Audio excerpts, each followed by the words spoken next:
All right, y'all. So this episode of Love and Hip Hop was very, very interesting. And yeah, let's just hop right on in. Okay, so Jocelyn and Carly made up. And I do the air quotes because I ain't really buying this shit. I don't know. Everybody that Jocelyn seems to make up with eventually turns on her again. Or either she turns on them or the turn on each other is mutual. So I don't know. I'm looking at this through rose-colored glasses because I don't feel like I'm seeing a true reconciliation, as Carly Red likes to call it. Um, yeah, I just I ain't feeling it. I'm not feeling it, and I'm not buying it.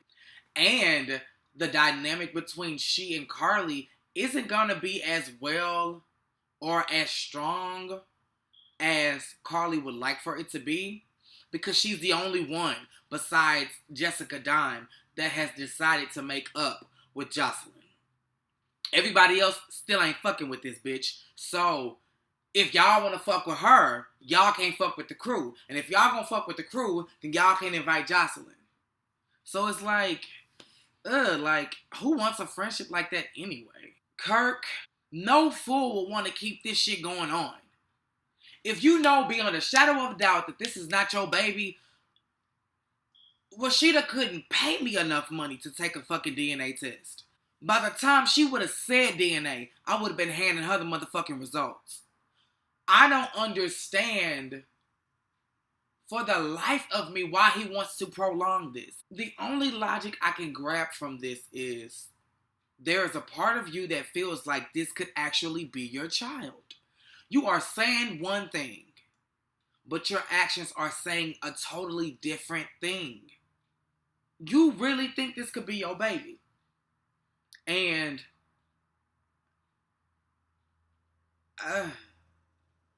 I say just face the music already. Your wife already know. You already embarrassed. The world is already talking about it.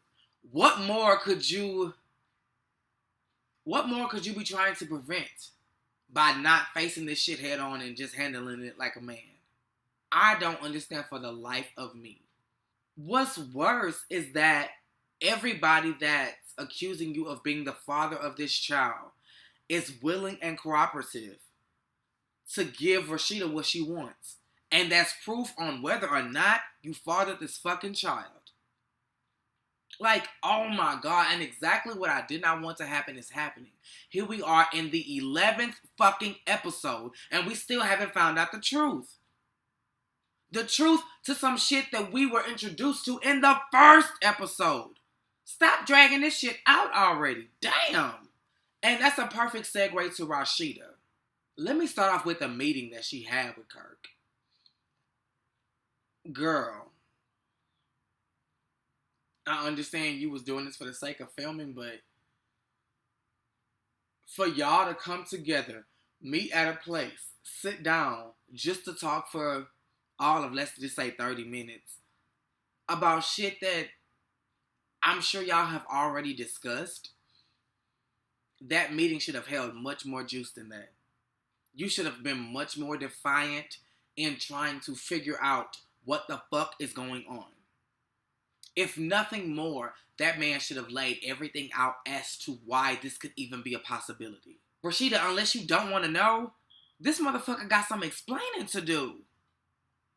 Why is you being the father of somebody else's baby even a possibility, Kirk? That's the music we need to face right now. Since you don't want to take the DNA test, bitch, let's figure out how this even came about. Why a DNA test is even having to be introduced into our lives at this point. We've been together over 10 years. And if you were so gung-ho for the Mario to get a DNA test on a son that I gave birth to, your wife, why the fuck are you so hesitant on doing it for somebody else? Bullshit. Bullshit. Escalante.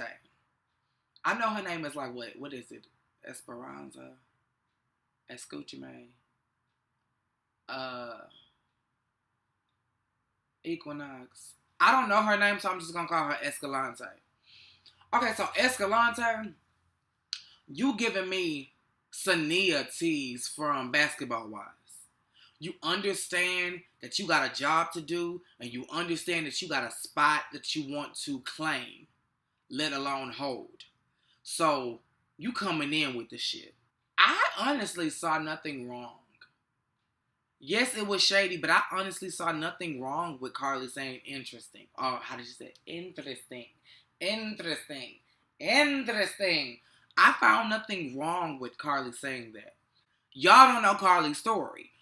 Carly then made up with a bitch and then slapped her upside the face with roses. And when they made up, the girl was like, we cool as long as you keep my name out your mouth and my man's name out your mouth. Escalante is connected to my man's name. So, Carly doing what she gotta do to keep the peace. Because we all know, if a bitch throws some flowers in your face and you do nothing, you a scary ass bitch. It don't take Ray Charles to see that. So, Carly was doing what she needed to do to keep the peace. And y'all just really made a big deal out of it. But Escalante, what I will say is you a smart ass bitch because you choosing the right bitch to start some drama with. Carly gonna give your ass what you looking for. And you ain't gonna get no blows out of it because like I said, the bitch is scary. So, she gonna give you camera time. She gonna name drop on your ass. And, you know, your name gonna be in everybody's scene because every time she talk, she gonna mention your name because now y'all got beef. So, you know, and she ain't really got much more going on now that she's saying she dating Caesar from Black Ink Crew, which happens to be from the same network. You know, so she ain't really got no storyline anymore. Jessica Dime. Let me just say, Jessica, you really impressed me in this episode. And what I mean by that is the black hair works for you. I'm not going to necessarily say I take Tammy's side in saying women over 30 shouldn't be wearing colored hair. But you look better with the black hair. It looks more natural. You give off a more demure look. And you still are holding, girl. You are still a gorgeous ass woman. You don't need that pink loud ass hair to make a statement. You stand out still. I love that you have a very normal, a very organic relationship with your boyfriend. What I will say is, unless your little scene with Alexis Sky was to catapult her into whatever franchise of Love and Hip Hop she's gonna be on, I don't understand why you would even fuck with her if your relationship with this dude is so wonderful. There's no need for that. So, that's my only question for you. But other than that, girl, I have no comment on you because I loved your scene and you pretty much stayed out of drama this episode. Tammy, you a smart ass bitch. And I say that because I may be wrong, but I don't remember the Love and Hip Hop Atlanta franchise taking any trips throughout the season. So not only have you introduced a trip, but you've also used that trip as a business venture. Because you're trying to put all these castmates in your swimsuits. That is smart. It not only brings attention to the business that you have going on, but it also expands the horizon and the franchise of Love and Hip Hop. Y'all never take trips because y'all have enough drama going on in ATL. But the fact that you guys are taking a trip sets you guys up a bar on the reality show pedestal. Mimi and Stevie. I love y'all's energy on this episode, and I love how you guys decided to tell Eva about Bonnie Bella. And that Eva is a character.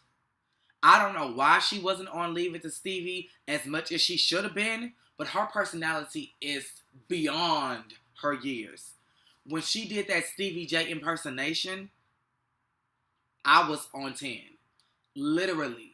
This girl, if y'all decide to do a spinoff, focus more on Eva.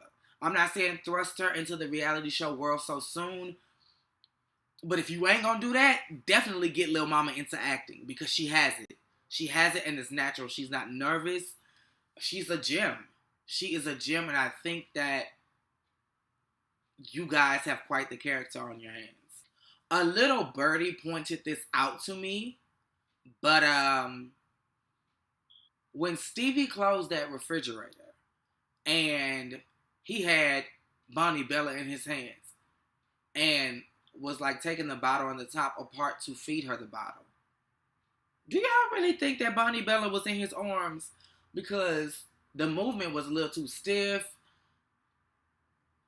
It just didn't look like a baby. It really didn't, Stevie. And then they cut to, a close-up of you and Bonnie, and you kiss her on the forehead. I honestly think that was a scene from a totally different day. Melissa, I could be wrong, but I think you making it your mission to fuck everybody with a vagina on this show. Because here you are yet again giving eyes to Escalante. It's clear you want to fuck the girl. It's clear that Carly didn't want her at her grand opening, and it's clear that you invited her because you trying to do something. Like, fall back. Smooth things over with Mimi first. And let that reside and, marinate for a while before you even think about trying to spark anything else with anybody else on this cast. Because I'm telling you now, if Mimi gets wind that you're trying to fuck with Escalante, she may start off acting like it ain't that big of a deal to her, but believe me, you gonna feel the fire to her motherfucking flame. Tommy and Jock. Am I the only one that's just glad y'all over? Like, I am so glad that fiasco of a made-up ass, premature ass, doctored ass relationship is over. And I'm glad that she finally admitted to the fact that, yeah, I was just fucking with you to make a bitch mad. And we just happened to, really hit it off. I am just glad that it's over. Like, it was just so uncomfortable for me because I knew the motive behind it and I knew that nothing was going to come from it. Let it go. Let it go. Jock, you can clearly see that Carly is with C's because she is mad at your ass and trying to get back at you for the shit you got going on with Tommy. Y'all need to mend y'all differences and get back to fucking each other. Because it's clear that Caesar don't want her. And it's clear that Tommy didn't want your ass. So, baby, let it go. Let it go. Let it go. I never watched Frozen, so I don't know the rest of the words. So, just let it go. But y'all, that was all this episode gave me. I cannot wait for the next episode so I can see how this whole grand opening fiasco is going to end. And I want to see what's going to happen with Rashida and that boy that's claiming to be Jasmine's baby daddy. So we got a lot to catch up on next week. So same place, same time.